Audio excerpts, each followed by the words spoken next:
الحمد لله رب العالمين والصلاة والسلام على خير خلقه وأشرف بريته الذي سمي في السماء بأحمد وفي الأرضين بأبي القاسم محمد. اللهم صل على محمد وآل وعلى أهل بيته الطيبين الطاهرين الذين أذهب الله عنهم الرجس وطهرهم تطهيرا.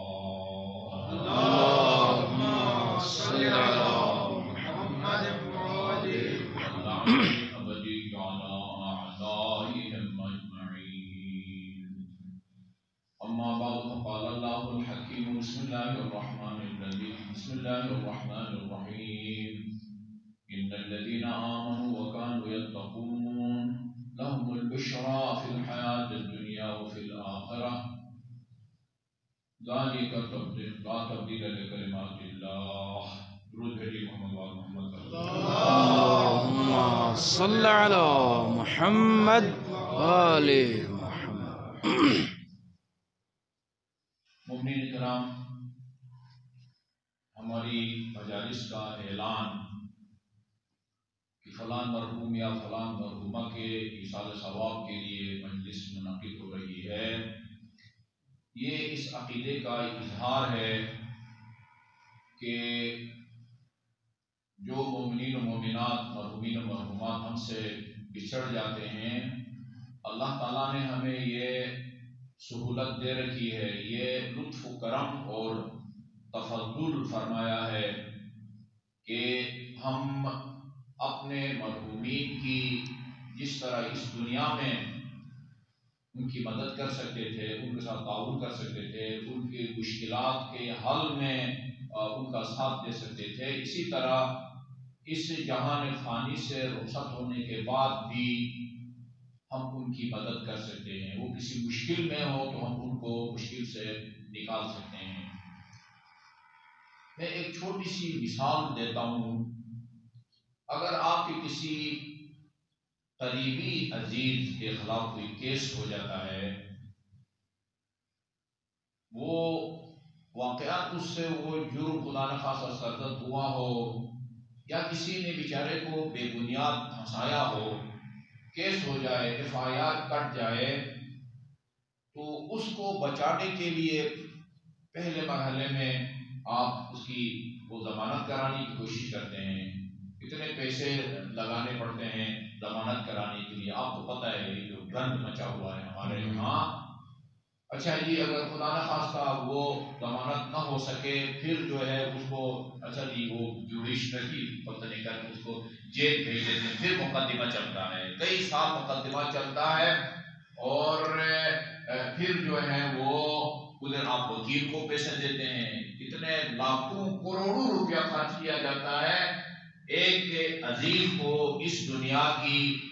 اب وہ سزا 6 مہینے کی بھی ہو سکتی ہے، سال بھی کی بھی ہو سکتی ہے، 14 سال کی بھی ہو سکتی ہے، عمر قید بھی ہو سکتی ہے۔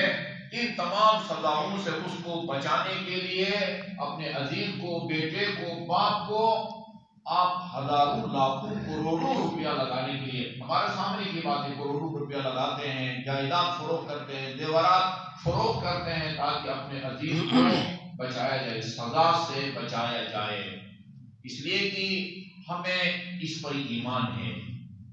ہمیں پتہ ہے کہ اگر ہم نے پیروی نہ کی اس کی ضمانت نہیں ہوگی، پیروی نہ کی تو پھر وہ جو فریق مخالف ہے جنہوں نے کیس کیا ہے، وہ عدالت اس کے حق میں فیصلہ کرے گی اور ہمارے عزیز کو سزا ہو جائے گی، 6 مہینے کی، سال کی یا 14 سال کی۔ کوئی کوتاہی نہیں کرتے اس کو بچانے کے لیے۔ اگر اس کو خدا نہ سزا ہو جاتی ہے، سزائے موت بھی ہو جاتی ہے، سزائے موت بھی ہو جاتی ہے، تو یہ ایک سزائے موت وہ آخرت میں ہمیشہ جہنم میں رہنے سے تو بہت آسان ہے۔ تھوڑا سا آپ موازنہ کریں، 6 مہینہ قید کیا چیز ہے، سال قید کیا چیز ہے، لیکن انسان جب وہاں کے عقاب، وہاں کی سزا جو کہ جان کہیں سے بعض اوقات شروع ہو جانا فشار قبر اور برزخ اور قیامت تک کو خدا نہ خواستہ جہنم تک رسائی کی نوبت آ سکتی ہے۔ جس انسان کو قیامت پر ایمان ہے، جس انسان کو سوال قبر پر ایمان ہے، جس شخص کو حقوق اللہ اور حقوق الناس کے بارے میں مرحوم یا مرحومہ کے جواب دہ ہونے کا یقین ہے، اس کو باپ کے مرنے کے بعد، ماں کے مرنے کے بعد اگر خدا نہ خواستہ وہ حقوق اللہ اور حقوق الناس کے پابند نہیں تھے، اس کو نیند نہیں آنی چاہیے، مواحدین کو، اولاد کو نیند نہیں آنی چاہیے کہ میرے والد صاحب تو نماز روزہ کے پابند نہیں تھے، وہ تو حج ان کے ذمہ تھا، حج نہیں کیا ہے انہوں نے، روزہ انہوں نے نہیں رکھا ہے، لوگوں کا قرض دینا تھا وہ ادا نہیں کیا ہے اور محروم ہو گئے ہیں۔ جب تک ان کے حقوق اللہ اور حقوق الناس کو ادا کر کے ان کو بری الذمہ قرار نہ دیں، اس عالم میں اس وقت تک اولاد کو یا والدین کو نیند نہیں آنی چاہیے کہ نہ معلوم ہمارے مرحوم یا مرحومہ اس عالم میں کس حالت میں ہوں گے۔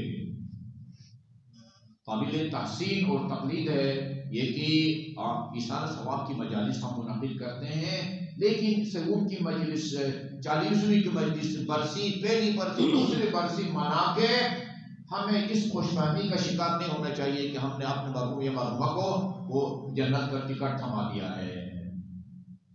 یہ اگر ان کے ذمے حقوق اللہ یا حقوق الناس ہیں، نماز ہیں، ایک دن، ایک مہینہ، ایک سال کی، ایک مہینے کے روزے، ہر جگہ جڑا لوگوں کے حقوق، یہ مجالس اعضاء ان حقوق کا متبادل ثابت نہیں ہو سکتی۔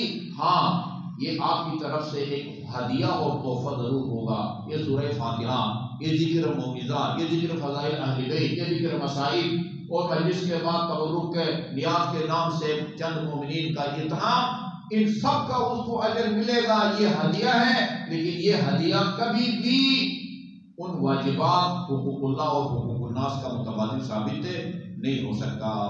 ہاں بانیان مجلس کے لیے بالعموم اور بالخصوص اور تمام مومنین و مومنات کے لیے بالعموم، ہاں یہ میرے معروضات ہیں کہ جب ہمارے عزیز کو ہم سے بچھڑتے ہیں، خصوصاً بیٹا، اولاد، ہمیں اس کے معمولات زندگی کا پتہ ہوتا ہے کہ کس قدر کتنے فیصد نماز کا پابند تھا، کتنے فیصد نماز کا پابند نہیں تھا۔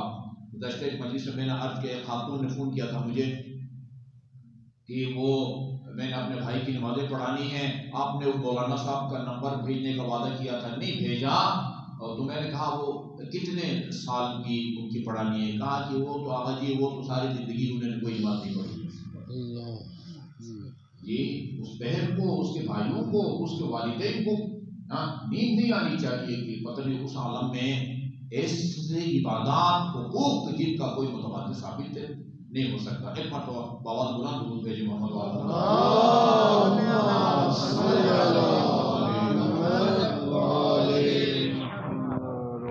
آپ کے سامنے آیت کریمہ کی تلاوت کی ہے، اس کا لفظی ترجمہ یہ بنتا ہے، ان الذین آمنوا وکانوا یتقون، جو لوگ صاحبان ایمان ہیں اور باتقوا ہیں، وکانوا یتقون لہم البشریٰ فی الحیات الدنیا والآخرہ، ان کو اس دنیا کی زندگی میں مرنے سے پہلے بھی ان کو بشارت دی جائے گی اور آخرت کو بھی ان کو بشارت دی جائے گی۔ لا تبدیل لکلمات اللہ، اللہ تعالیٰ کے جو فیصلے ہیں ان میں کوئی تبدیلی نہیں آتی۔ ذالک الفوز العظیم، اور یہ بہت بڑی کامیابی ہے کہ انسان کو دنیا میں بھی بشارت ملے اور آخرت میں بھی بشارت ملے۔ میں امام جعفر صادق علیہ السلام کو روایت کی روشنی میں اس کی شان نزول یا اس آیت کریمہ کی تفسیر عرض کرنا چاہوں گا نہایت مختصر الفاظ میں۔ علی ابن عقبہ اور معلّہ بن خنیس، یہ دو امام جعفر صادق کے زمانے کے تھے، یہ کہتے ہیں ہم دونوں امام علیہ السلام کی خدمت میں گئے ان سے کچھ فقہی مسائل دریافت کرنے کے لیے۔ ابھی جا کے ہم ان کے پاس بیٹھے ہی تھے اور قبل اس کے کہ ہم اپنا سوال پیش کرتے، امام علیہ السلام نے گفتگو کا آغاز کیا۔ اپنی گفتگو میں فرمایا کہ مومن کی روح کا یہاں تک پہنچنے کی دیر ہے. مومن کی جو روح نکلتی ہے، یہ روایت اور دیگر آیات سے ایسا پتہ چلتا ہے کہ روح انسانی بدن میں کس طرح اندر رہائش پذیر ہے. وہ کہتے ہیں جس طرح گلاب کے پتوں کے اندر پتہ نہیں رس ہے، اس طرح انسان کی کسی ایک جگہ موجود ہے وہ، یا پورے جسم کے ذرے ذرے میں روح پھیلی ہوئی ہے. اس حقیقت کو ہم نہیں جانتے. یسألونک عن الروح قل الروح من امر ربی. میرے حبیب، روح کے بارے میں لوگ آپ سے پوچھیں گے اور انہیں کہیں کہ یہ تمہاری فہم سے بالاتر ہے. اس لیے کہا کہ من عرف نفسه فقد عرف ربه. جس نے اپنے آپ کو پہچانا اس نے خدا کو پہچانا. یہ کہ بس روح کے آثار موجود ہیں، ان کو دیکھ کے سمجھو کہ روح ہے. انسان صرف اس ہڈی گوشت گوشت اور خون کا نام نہیں ہے. اس کی حقیقت کو ہم درک نہیں کر سکتے، لیکن پتہ یہ چلتا ہے کہ روح نیچے سے نکلنا شروع کر دیتی ہے. اذا بلغت التراقی، قرآن میں بھی ہے، روح جب یہ ہنسلی کی ہڈی تک پہنچتی ہے. یہاں بھی امام نے فرمایا مرنے والے کی روح کا یہاں تک پہنچنے کی دیر ہے. جیسے یہاں پہنچے گی اس کو وہ دیدار نصیب ہوگا جس کے بعد اس کے دل کو سکون اور اس کی آنکھوں کو ٹھنڈک نصیب ہوگی. سبحان اللہ، سبحان اللہ. یہ علی بن عقبہ کہتے ہیں کہ ماذا یرا، حضرت پیغمبر یہ مرنے والا مرنے سے پہلے کیا دیکھے گا، کس کا دیدار نصیب ہوگا، کس کی زیارت نصیب ہوگی. امام نے پہلے سوال کے جواب میں نہیں بتایا یارا. پتہ نہیں 3 4 5 6 مرتبہ یہ پوچھتا رہا ماذا یارا. امام فرماتے تھے یارا. آخر میں امام نے فرمایا یراہما. اللہ اللہ. ایک نہیں دونوں کا دیدار نصیب ہوگا. سبحان اللہ. علی ابن عقبہ کہتے ہیں کہ میں جو ہے نا بے اختیار میری آنکھوں سے آنسو جاری ہو گئے کہ امام مکمل جواب نہیں دے رہے. میری حالت کو دیکھ کر امام کو ترس آ گیا، رقت طاری ہوئی اور فرمایا ہما رسول اللہ و علی بن ابی طالب علیہ السلام. سبحان اللہ. اس کو رسول خدا کا بھی دیدار نصیب ہوگا اور امیر المومنین علیہ السلام کی زیارت بھی نصیب ہوگی. یہ ہماری اور بھی بہت ساری روایات کے اندر یہ موجود ہے. بہار کی جلد نمبر 5 میں بھی یہ روایت موجود ہے کہ ان کا دیدار نصیب ہوگا.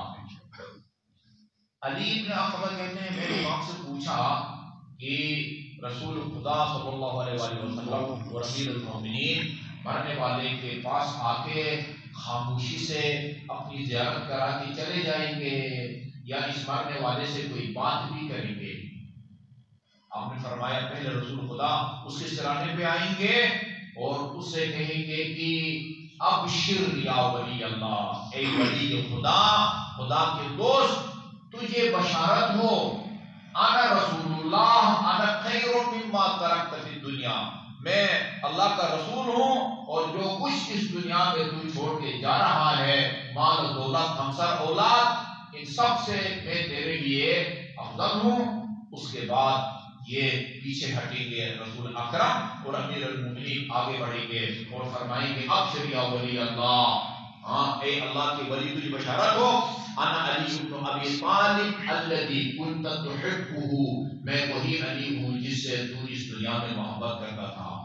اللہ فینفعک، یہ وہ زندگی کے آخری لمحات ہیں کہ جس میں علی کی محبت تجھے کام دے گی.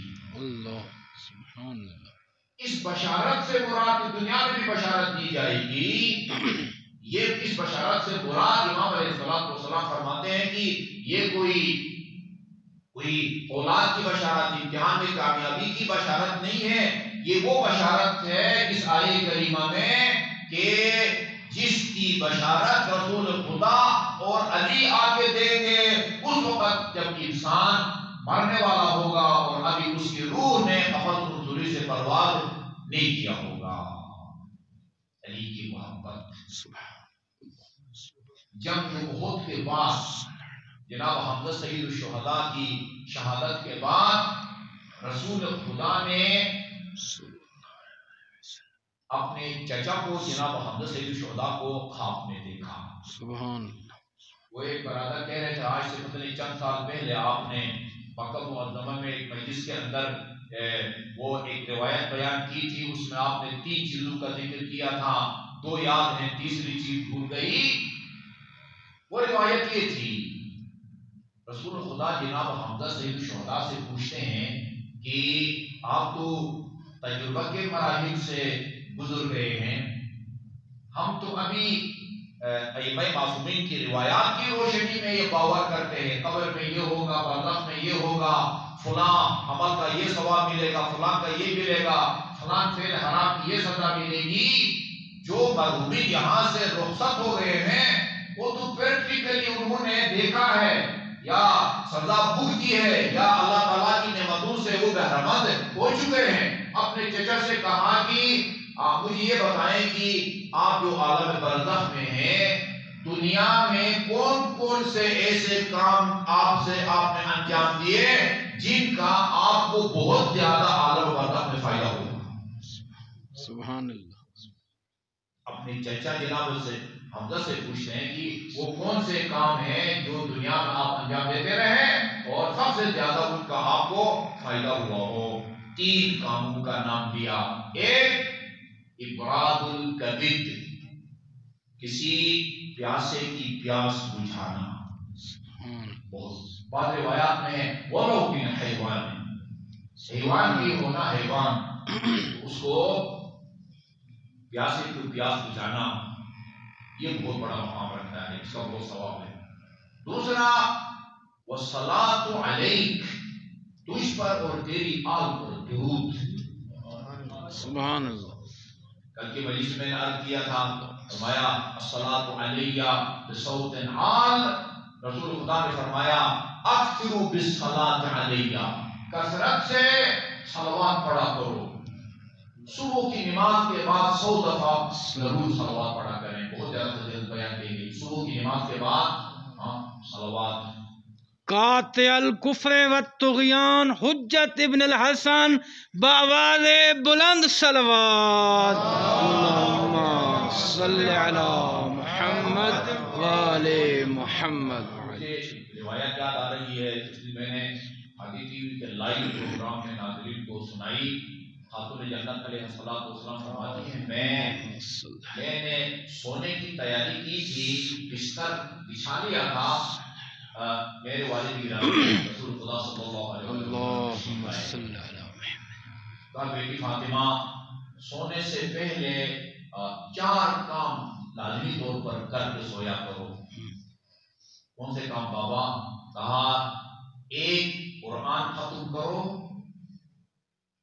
تمام دنیا بھر کے مومنین کو اپنے آپ سے راضی کرو اور تمام انبیاء کو اپنا شفیع بناؤ.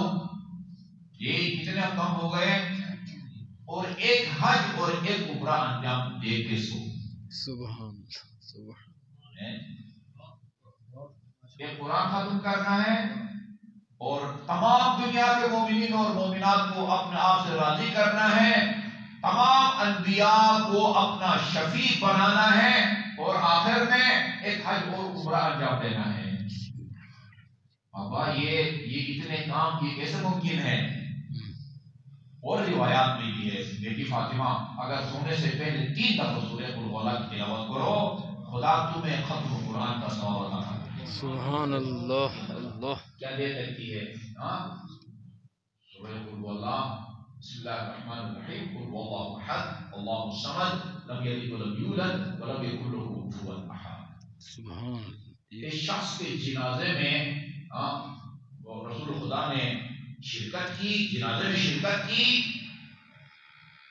بعد میں رسول خدا نے وہ شرکت کی، آپ نے دیکھا کہ جبرائیل امین کی قیادت میں 90,000 فرشتے بھی جنازے میں شریک تھے. 90,000 فرشتے جبرائیل امین کے. سعد بن معاذ ایک روایت کے مطابق جنت البقیع میں ان کی قبر ہے. رسول خدا نے جنازہ پڑھایا ہے اس کا.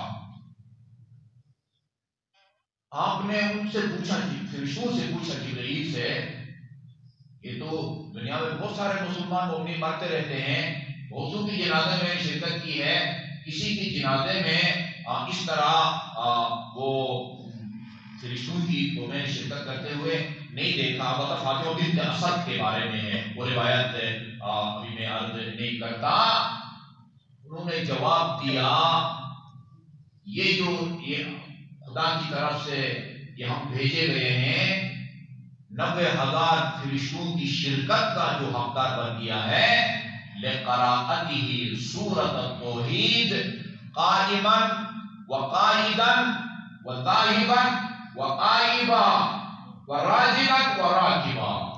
یہ بندے خدا اپنی زندگی میں بیٹھا ہوا ہوتا تھا، کھڑا ہوتا تھا، پیدل جا رہا ہوتا، سواری پر سوار ہوتا جاتا، جب وہ ہو کے جا رہا ہوتا، منزل مقصود کی طرف جاتے وقت واپسی پر ہر وقت اس کی زبان پر سورہ قل هو اللہ کی تلاوت رہتی تھی۔ سبحان اللہ، اللہ، یہ صرف اس کے لیے کوئی پارٹی بازی نہیں ہے، یہ کام میں اور آپ بھی کریں تو ہمارے جنازے میں 90,000 فرشتے گواہی دیں گے۔ کیا کہیں گے؟ اللہم انا لا نعلم منہ الا خیرا۔ وہ پابند ہے کہ یہ کہیں بے شک ہم سے برائی کوئی دیکھی ہو، ظاہر ہے وہ جنازہ جس طرح ہم پڑھتے ہیں اسی طرح وہ آسمان کے فرشتے بھی ہے، روایات میں ہے اگر ایک مرحوم یا مرحومہ کا جنازہ پڑھا جا رہا ہے اور 40 آدمی یہ گواہی دے دیں اللہم انا لا نعلم منہ الا خیرا، خدایا ہم اس سے کوئی برائی نہیں دیکھی، اللہ ان تمام برائیوں کو معاف کر دیتا ہے جو اس کے علم میں ہوتے ہیں۔ سبحان اللہ، 90,000 فرشتے جس کے حق میں یہ دعا کریں لا نعلم منہ الا خیرا، ہم نے اسے کوئی برائی نہیں دیکھی، ان کان محسنا فزد فی احسانہ، اگر نیک ہے اس کی نیکیوں میں اضافہ کرنا، و ان کان مسیئا فتجاوز عنہ واغفر لہ۔ فرشتے جب 90,000 یہ دعا کریں کہ اگر گناہگار ہے اس کو گناہوں کو بخش دے، یہ سارے مل کے اس کی تقدیر کو تبدیل کر سکتے ہیں۔ شک، اسی فرمایا کہ 3 دفعہ سورہ فاتحہ کی تلاوت کرو، ختم قرآن کا بیٹی تمہیں ثواب ملے گا۔ کیا کروں کہ سارے مومنین مجھ سے راضی ہوں؟ یہی اللہم اغفر للمؤمنین والمؤمنات، سبحان اللہ، آگے بھی یاد ہو تو اس کو بھی پڑھے، والمسلمین والمسلمات الاحیاء منهم والاموات تابع اللہم بیننا وبینہم بالخیرات انک مجیب الدعوات انک علی کل شیء قدیر۔ اگر نہ بھی ہو اللہم اغفر للمؤمنین والمؤمنات، نیت یہ کریں کہ وہ آدم سے لے کر قیامت تک آنے والے تمام مومنین کے لیے میں طلب مغفرت کر رہا ہوں۔ سبحان اللہ، اچھا جی، وہ کون سا کام ہے جس کے نتیجے میں تمام انبیاء وہ شفیع ہوں گے؟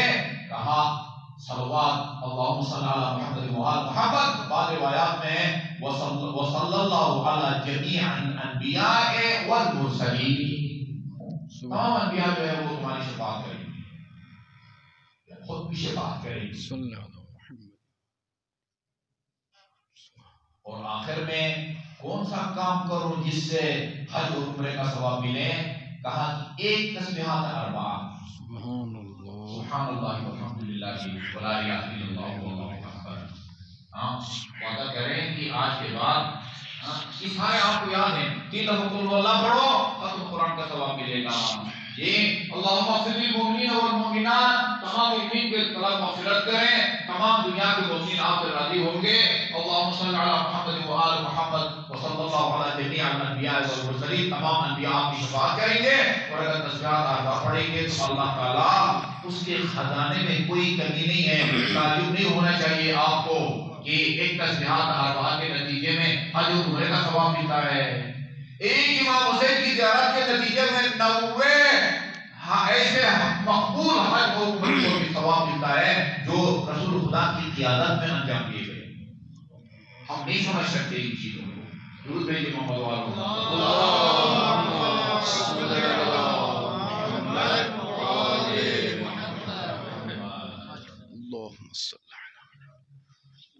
تو یہ میں عرض کر رہا تھا کہ فرمایا کہ یہ کون سے کام ہے؟ ایک تو صلوات تھا، ٹھیک ہے جی، ایک ابراز النبی جو جناب حضرت سید الشہداء نے جواب میں فرمایا، پیاسی کی پیاس بجھانا بہت ثواب ہے، اس میں دوسرا تجھ پر اور تیری آل پر درود بھیجنا، اور آخری عمل جس کا فائدہ میں نے اعلی برزخ میں دیکھا ہے وہ علی، وہ علی علیہ السلام۔ سبحان اللہ، سبحان اللہ۔ لیکن محبت کے مراحل ہیں میرے بزرگوں اور عزیزوں۔